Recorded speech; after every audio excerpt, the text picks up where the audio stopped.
There we go. Yes, Musa. You say hello, Musa. Good morning. মুসা ২৪-এর গণঅভ্যুত্থানের সবচেয়ে ছোট যোদ্ধা।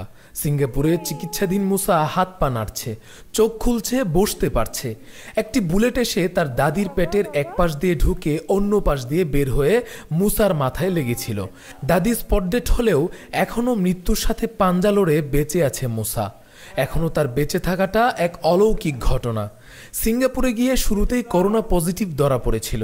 পরবর্তীতে করোনা থেকে কিছুটা সুস্থ হয়ে পুরো দমে চিকিৎসা শুরু হয় এবং এখন আগের চেয়ে অনেকটাই উন্নত। হাত পা নাড়ছে, চোখ খুলতে পারছে এবং বসছে। মুসাকে সিঙ্গাপুরে পাঠানো হয়েছে সরকারি সহায়তায়। কোনোভাবেই যেন তার চিকিৎসা ব্যাহত না হয় সেদিকে সরকার সর্বোচ্চ নজর রাখছে। খুদে যোদ্ধা মুসা ফিরে আসুক সুস্থ হয়ে, এটাই দেশবাসীর চাওয়া। সরকার প্রথম ধাপে অন্যান্য আনুষঙ্গিক খরচ ছাড়া মুসার জন্য এককালীন ১,৭৫,০০,০০০ টাকা পাঠিয়েছে। দ্বিতীয় ধাপে আরও ১ কোটি টাকা পাঠানোর প্রস্তুতি চলছে।